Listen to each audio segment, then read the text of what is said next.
ఎప్పుడైనా ఆలోచించారా మన వాయిస్ సిగ్నల్ ని డైరెక్ట్ గా ట్రాన్స్మిట్ చేయకుండా క్యారియర్ సిగ్నల్ మీద ఎందుకు పంపిస్తారు? ఈ ఒక్క కాన్సెప్ట్ అర్థమైతే మనకి కమ్యూనికేషన్ సిస్టమ్ అనేది ఈ రోజు అదే మాడ్యులేషన్ అండ్ డిమాడ్యులేషన్ టాపిక్.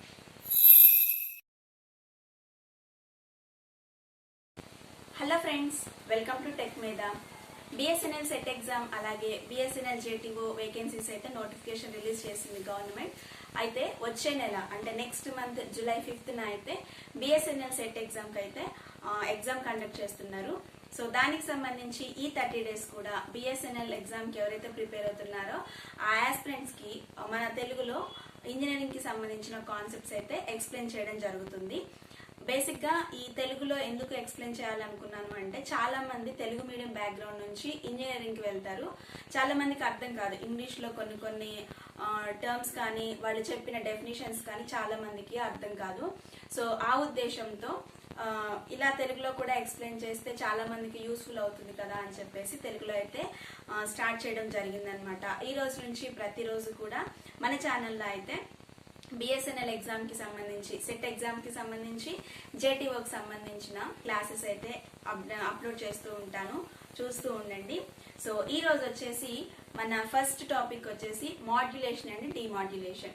అసలు మాడ్యులేషన్ అంటే ఏంటి, ఈ మాడ్యులేషన్ దేనికి ఉపయోగిస్తారు, దీని యూజ్ ఏంటి, అలాగే డిమాడ్యులేషన్ అంటే ఏంటి, ఇది ఎలా పనిచేస్తుంది, ఇలా ప్రతి ఒక్కటి కూడా మనం క్లాసెస్ లో అయితే డిస్కస్ చేద్దాము. మనం మొబైల్ కాల్స్ లో మాట్లాడినప్పుడు కానీ అలాగే ఎఫ్ఎం రేడియో విన్నప్పుడు కానీ టీవీ సిగ్నల్స్ ఇన్ఫర్మేషన్ ని ఒక చోటు నుంచి ఇంకో చోటికి పంపించడం, ఈ క్యారియర్ సిగ్నల్ అసలు ఎలా పనిచేస్తుంది, ఈ మాడ్యులేషన్ అంటే ఏంటి, ఇలా మనం ప్రతి ఒక్క దాని గురించి డీప్ గా అయితే ఎక్స్ప్లెయిన్ చేసుకుందాము. బిఎస్ఎన్ఎల్ సెట్ ఎగ్జామ్ లో అయితే ఫస్ట్ టాపిక్ వచ్చేసి బేసిక్ టెలికమ్యూనికేషన్ కాన్సెప్ట్స్ అన్నమాట. అందులో సబ్ టాపిక్ వచ్చేసి మాడ్యులేషన్ అండ్ డిమాడ్యులేషన్. ఈ మాడ్యులేషన్ అండ్ డిమాడ్యులేషన్ గురించి మనం ఇప్పుడు ఎక్స్ప్లెయిన్ చేసుకుందాం. అసలు మాడ్యులేషన్ అంటే ఏంటి, చాలా సింపుల్ గా మీకు అర్థమయ్యే విధంగా చెప్తాను, ఒకసారి వినండి.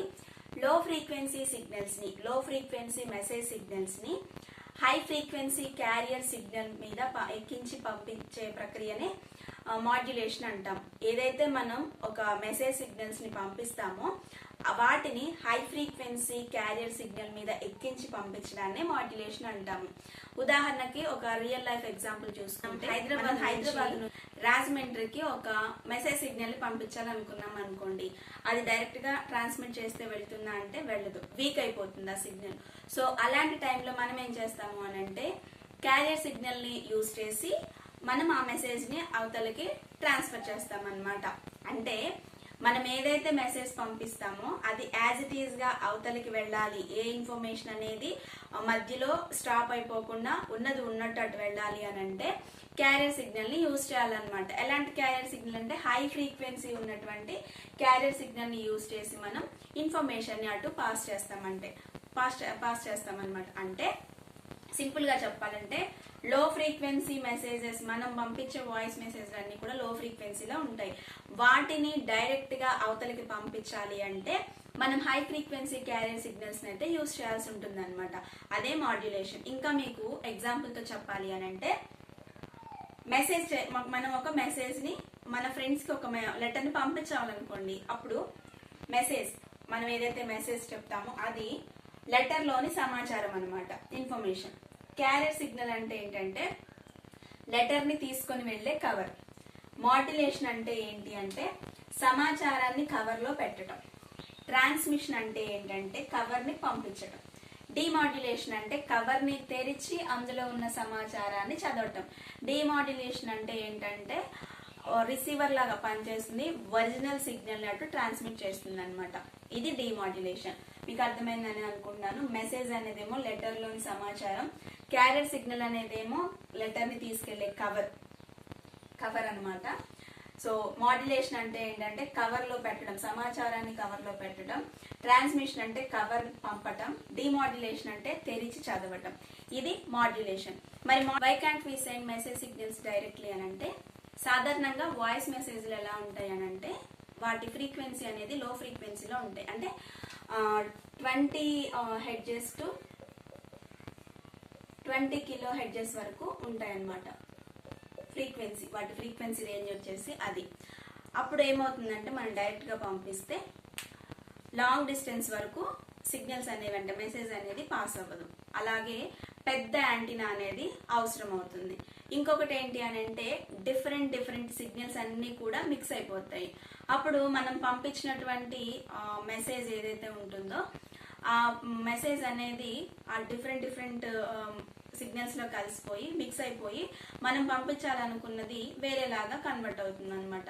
సో అందుకని చెప్పేసి మనం డైరెక్ట్ గా అయితే వాయిస్ సిగ్నల్స్ ని పంపించాలన్నమాట. దానికోసం అని చెప్పేసి మనం మాడ్యులేషన్ టెక్నిక్ ని అయితే యూజ్ చేస్తాం. మరి ఈ మాడ్యులేషన్ టెక్నిక్ లో ఏంటి అని అంటే యాంటీనా సైజ్ అనేది తగ్గుతుంది. యాంటీనా సైజ్ అనేది తగ్గుతుంది. ఇంకొకటి లాంగ్ డిస్టెన్స్ వరకు వెళ్ళగలవు. ఇంకొకటి డిఫరెంట్ సిగ్నల్స్ ఏవైతే ఉంటాయి వాటిని కూడా అవాయిడ్ చేసే అవకాశం ఉంటుందన్నమాట. యాంటీనా సైజ్ తగ్గుతుంది, లాంగ్ డిస్టెన్స్ వరకు వెళ్తాయి to avoid different signals. And అలాగే కమ్యూనికేషన్ క్వాలిటీ అనేది కూడా పెరుగుతుంది అనమాట.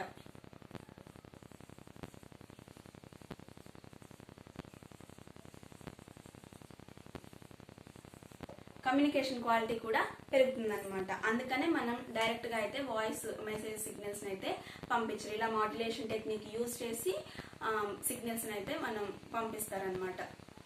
డైరెక్ట్ గా పంపిస్తే ఏంటంటే లాంగ్ డిస్టెన్స్ వరకు వెళ్ళవు, పెద్ద యాంటీనా అవసరం అవుతుంది. అండ్ డైరెక్ట్ గా పంపిస్తే డిఫరెంట్ సిగ్నల్స్ అన్ని కూడా మిక్స్ అయిపోయి మనం పంపించాలనుకున్న ఇన్ఫర్మేషన్ అనేది చేరదనమాట.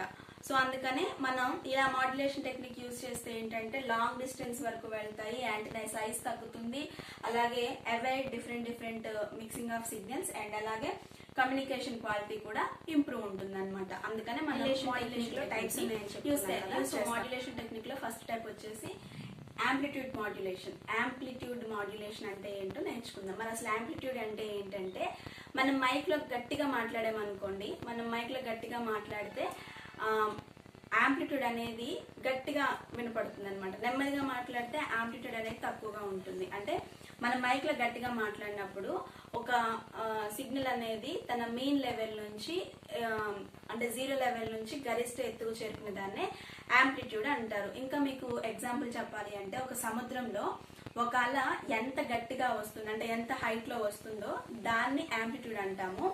కానీ అది అలా అంత ఎత్తుగా వచ్చింది, ఒక వేవ్ అనేది అంత ఎత్తుగా వచ్చిందని చెప్పేసి దాని ఫ్రీక్వెన్సీ మారుతుందా అంటే మారదు, ఫ్రీక్వెన్సీ మారదనమాట. సేమ్ ఇక్కడ కూడా అంతే. యాంప్లిట్యూడ్ మాడ్యులేషన్ ఏంటి అని అంటే క్యారియర్ యాంప్లిట్యూడ్ అనేది మారుతుంది. అంటే ఒక వేవ్ అనేది వచ్చే వేగం యాంప్లిట్యూడ్ ఎంత ఎత్తులో వస్తుంది అంటే ఆ వేవ్ ఎంత ఎత్తులో వస్తుందో దాన్ని క్యారియర్ అంటాము. అది మారుతుంది కానీ ఆ ఫ్రీక్వెన్సీ కానీ ఫేజ్ కానీ రెండు మారవన్నమాట. ఈ ఫేజ్ అలాగే ఫ్రీక్వెన్సీ అనేవి కాన్స్టాంట్ గా ఉంటాయి. దేంట్లో అంటే యాంప్లిట్యూడ్ మాడ్యులేషన్ లో. మరి దీని వర్కింగ్ ప్రిన్సిపల్ ఏంటి అని అంటే s of t equal to AC into 1 plus m cos 2πfmt into cos 2πfct. Modulation లో మెసేజ్ వచ్చేసి s of t equal to AC into 1 plus m cos 2πfmt into cos 2πfct. ఈ రెండు గుర్తుంచుకోండి, ఇవి మాత్రమే చేంజ్ అవుతాయి, మిగతా అంతా యాజ్ టీజ్ గా ఉంటుంది అనమాట. అలాగే ఈ మాడ్యులేషన్ ఇండెక్స్ వచ్చేసి m equal to AM by AC గుర్తుంచుకోండి, m equal to AM by AC. మరి బ్యాండ్ విడ్త్ వచ్చేసి 2FM యాంప్లిట్యూడ్ మాడ్యులేషన్ లో 2FM ఉంటుంది అనమాట. మరి ఈ యాంప్లిట్యూడ్ మాడ్యులేషన్ యొక్క అడ్వాంటేజెస్ ఏంటి అని అంటే సింపుల్ సర్క్యూటరీ అయితే ఉంటుంది, అలాగే లో కాస్ట్ అయితే ఉంటుంది అనమాట. సింపుల్ సర్క్యూటరీ లో కాస్ట్ లో అయితే అవైలబుల్ గా ఉంటుంది. కానీ మరి అడ్వాంటేజెస్ ఏంటి అని అంటే నాయిస్ ఎక్కువగా ఉంటుంది, లో ఎఫిషియన్సీ అంటే సామర్థ్యం అనేది తక్కువగా ఉంటుంది అనమాట. ఇవి అడ్వాంటేజెస్, డిసడ్వాంటేజెస్. అలాగే అప్లికేషన్ బ్రాడ్కాస్టింగ్ లో అలాగే ఏవియేషన్ కమ్యూనికేషన్ లో అయితే వీటిని అప్లై చేస్తారనమాట యాంప్లిట్యూడ్ మాడ్యులేషన్. నెక్స్ట్ వచ్చేసి ఫ్రీక్వెన్సీ మాడ్యులేషన్. నెక్స్ట్ వచ్చేసి ఈ ఫ్రీక్వెన్సీ మాడ్యులేషన్ ఏంటంటే ఇందాకేంటి క్యారియర్ యాంప్లిట్యూడ్ అనేది చేంజ్ అవుతుంది, అప్పుడు ఫ్రీక్వెన్సీ అలాగే ఫేజ్ యాంప్లిట్యూడ్ అనేవి అలానే కాన్స్టెంట్ గా ఉంటాయని చెప్పుకున్నాం. ఫ్రీక్వెన్సీ మాడ్యులేషన్ లోకి వచ్చేసరికి క్యారియర్ ఫ్రీక్వెన్సీ అనేది చేంజ్ అవుతుంది, యాంప్లిట్యూడ్ అనేది కాన్స్టెంట్ గా ఉంటుంది అనమాట.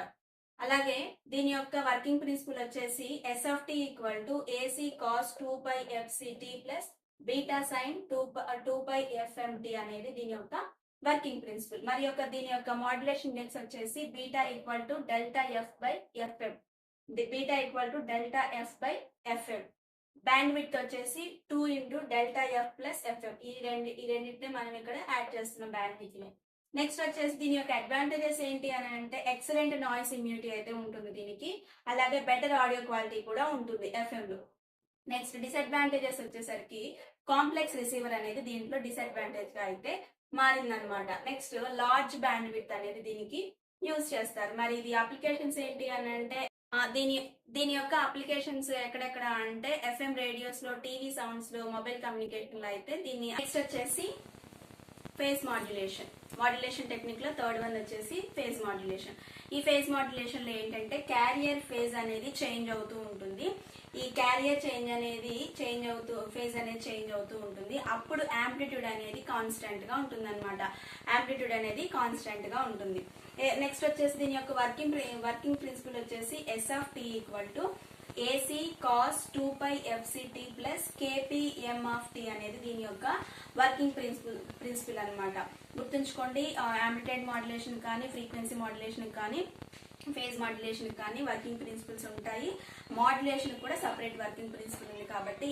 దీని యొక్క అడ్వాంటేజెస్ ఏంటి అని అంటే బెటర్ నాయిస్ పర్ఫార్మెన్స్ అయితే ఉంటుంది, అలాగే ఎఫిషియంట్ ట్రాన్స్మిషన్ అయితే దీనికి అడ్వాంటేజ్ గా అయితే ఉందన్నమాట ఫేజ్ మాడ్యులేషన్ కి. నెక్స్ట్ వచ్చేసి మరి దీనికి డిసడ్వాంటేజ్ కూడా ఉంటుంది కదా, అదేంటంటే కాంప్లెక్స్ ఇంప్లిమెంటేషన్ అనేది దీని యొక్క డిసడ్వాంటేజ్ అనమాట. నెక్స్ట్ వచ్చేసి మరి ఇది ఎక్కడ అప్లికేషన్స్, దీని యొక్క అప్లికేషన్స్ ఎక్కడెక్కడ అంటే శాటిలైట్ కమ్యూనికేషన్స్ లో, అలాగే డిజిటల్ ట్రాన్స్మిషన్ లో అయితే దీని యొక్క అప్లికేషన్ అయితే యూజ్ చేస్తున్నారు అనమాట. క్యారియర్ ఫేజ్ అనేది చేంజ్ అయినప్పుడు యాంప్లిట్యూడ్ అనేది కాన్స్టెంట్ గా ఉంటుంది. ఫ్రీక్వెన్సీలో కూడా యాంప్లిట్యూడ్ అనేది కాన్స్టెంట్ గా ఉంటుంది. బట్ యాంప్లిట్యూడ్ మాడ్యులేషన్ కి వచ్చేసరికి యాంప్లిట్యూడ్ అనేది చేంజ్ అవుతూ ఉన్నప్పుడు ఫ్రీక్వెన్సీ, ఫేజ్ ఈ రెండు కూడా చేంజ్ అవ్వకుండా కాన్స్టెంట్ గా ఉంటాయి అనమాట. మాడ్యులేషన్ కి సపరేట్ వర్కింగ్ ప్రిన్సిపల్ ఉంది, అలాగే యాంప్లిట్యూడ్ మాడ్యులేషన్ కానీ, ఫ్రీక్వెన్సీ మాడ్యులేషన్ కానీ, అలాగే ఫేజ్ మాడ్యులేషన్ కానీ సపరేట్ వర్కింగ్ ప్రిన్సిపల్స్ అయితే ఉన్నాయి. ఇవైతే గుర్తుంచుకోండి. సో మాడ్యులేషన్ టెక్నిక్ లో అయితే అసలు మాడ్యులేషన్ అంటే ఏంటి, దాన్ని ఎందుకు యూజ్ చేస్తాము, దాన్ని డైరెక్ట్ గా యూజ్ చేస్తే ఏమవుతుంది, అండ్ అలాగే మాడ్యులేషన్ టెక్నిక్ లో ఉన్నటువంటి టైప్స్ ఏంటి, వాటి యొక్క వర్కింగ్ ప్రిన్సిపల్స్ ఏంటి, అడ్వాంటేజెస్, డిసడ్వాంటేజెస్, అప్లికేషన్స్, ఇవన్నీ కూడా ఈ క్లాస్ లో నేర్చుకున్నాం కదా.